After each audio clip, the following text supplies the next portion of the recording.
traveling the world to report today's news, and we're happy to have you along for the ride. I'm Carl Azus. First story takes us to Europe, where the United States is deploying 3,000 more servicemen and women. They're headed to Germany, Poland, and Romania, and the American military says additional troops could be on the way. This is designed to send a signal that the U.S. is prepared to defend its allies in Europe. More than 24 countries on that continent are members of NATO, the North Atlantic Treaty Organization. It was formed in 1949 as a guard against the Soviet Union. The United States is also a member and NATO's biggest contributor. And NATO's concerned that Russia may soon try to invade Ukraine. Russia's positioned more than 100,000 troops near its western border with Ukraine. NATO operates on the principle of collective defense. An attack on one country is an attack on all of them.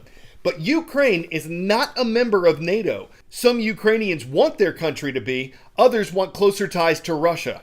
One thing Russia wants is a promise that Ukraine won't become part of NATO. Russia's trying to keep European influence at a distance. But the US and European allies have not promised that. Will American troops get involved if Russia invades? U.S. President Joe Biden has said no, and the Pentagon says the thousands of American forces headed to the region now would not be fighting in Ukraine. But they'll be there to assure America's other allies in the region that the U.S. supports them if Russia were to consider crossing other borders, for instance. Russia has said it has no plans to invade Ukraine, and some Ukrainians near their country's eastern border don't seem too worried. This is Ukraine's first line of defense if Russia decides to invade, and it is basic. Half a dozen soldiers in snow-covered trenches, no sign of heavy weapons. Russian-backed separatists are just half a mile away. Вечером. Каждый день, every day. He's saying that every night there's fighting once it gets dark. These front lines have been frozen for years. A Russian offensive would change that in an instant. But the alarm in Washington is not shared here. What's amazing to see is that despite the buildup of tanks and heavy weaponry on the Russian side of the border, which is less than 20 miles from here on the Ukrainian side, there's no sense at all that anyone is preparing for an invasion. The sergeant here asks we not give his name. He says he doesn't expect conflict, but he is prepared. Our commanders told us that we must be alert, he tells us. We are ready to meet guests from Russia.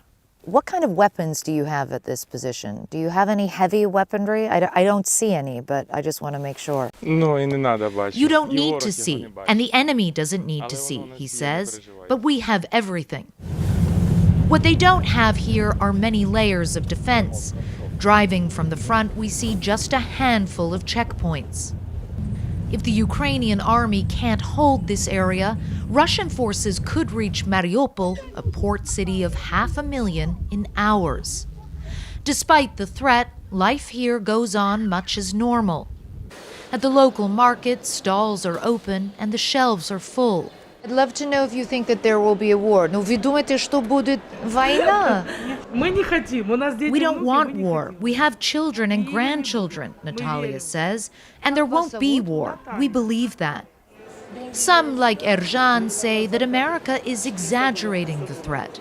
No, there will not be a war, he says. It's only Biden who thinks this.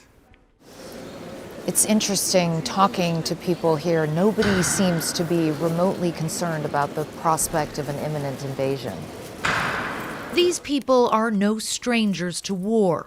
All around Mariupol, the hollowed-out remnants of villages destroyed and abandoned by fighting between Ukrainian forces and pro-Russian separatists.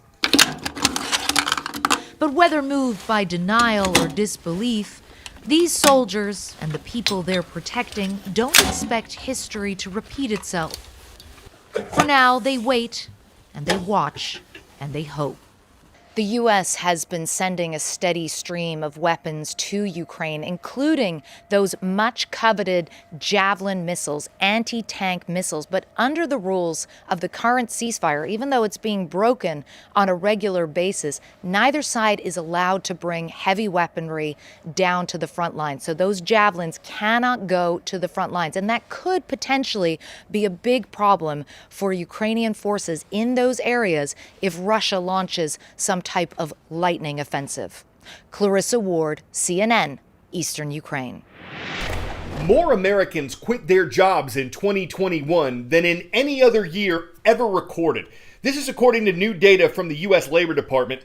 47.4 million people left their jobs voluntarily, meaning they weren't fired or laid off, they just chose to leave. This doesn't mean they all stopped working. Millions took new jobs that paid more or offered better benefits. But employers still had trouble filling available positions. This graphic shows the number of job openings in America over the past 10 years and how available jobs skyrocketed in 2021. Among those who quit without getting new jobs, some retired, many had trouble finding childcare and quit to be with their kids. Experts say some were concerned about catching COVID, while others refused the vaccine that some employers required. All of this pressured businesses to up their efforts to attract employees. 10-second trivia. Where would you find Point Nemo? Great Barrier Reef, remote South Pacific, Key West, Florida, or Bali, Indonesia? Point Nemo is an area in the South Pacific that's the farthest location from land. That's why more than 260 pieces of discarded space equipment have been sent to and sunk near Point Nemo, and the International Space Station will probably be headed there in 2030. That's when NASA plans to stop operating the orbiting laboratory. It costs billions of dollars each year to maintain, and the U.S. Space Agency has been pushing for more private investment in the ISS. NASA expects commercial stations will eventually replace it, and Russia plans to leave the international project in 2025. So the ISS is scheduled to crash into the ocean in early 2031. The U.S. covered 2/3 the total cost of the ISS, and critics have said it hasn't been worth the investment in terms of scientific discoveries. It's the most expensive object ever built, costing over $100 billion, and it's a true marvel of engineering. So, what do we have to show for it? First of all, we have the station itself. Astronauts helped put the floating laboratory together 250 miles above Earth, and it was a monumental task, seeing as it weighs in at nearly 1 million pounds and has the same livable space as a 6-bedroom house. And Bob Cabana literally turned the lights on. We actually opened the doors to the space station, powered up the computers, and turned on the lights for the first time. And that was a pretty amazing mission. I will never forget that. It took over 40 rocket launches to build this thing. The first piece was sent up in 1998, but it wasn't deemed complete until 2011. It's been occupied since 2000. The International Space Station, it's an international cooperative effort. And I think this is the way that when we leave planet Earth, when we go exploring, it's set the model for how we're going to explore beyond planet Earth. We've got the United States, Russia, Canada, Japan, the European Space Agency, and all its partners, and we are working together up there. Congress declared the U.S. portion of ISS a national laboratory. Crew members spend about 35 hours per week conducting research, which has led to a critical understanding of how the human body reacts to a microgravity environment, and has also helped in the development of vaccines against pathogens like salmonella, and developing drugs to combat osteoporosis. But the overarching goal of the station is much greater. Our goal right now at NASA is to put boots on Mars.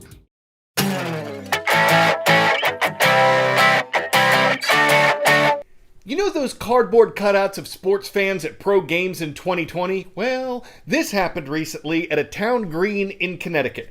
Penguins are not indigenous to Connecticut. This was the idea of a local artist who wanted to bring smiles to residents, and judging by their reactions, mission accomplished. I think it's absolutely fabulous that we live in a town where someone cares enough to take the time and energy to spread joy. People were getting penguin to it. They marched from all over to see it. Of course, this was in Guilford, not Gotham, so Batman wasn't around. But while I'm being flippant, Fans thought a great idea had been hatched, and even if it doesn't take flight to other places, people still found it antarctic. We've got Conrad Weiser Area School District watching today. It's great to see you in Robisonia, Pennsylvania. I'm Carl Azus.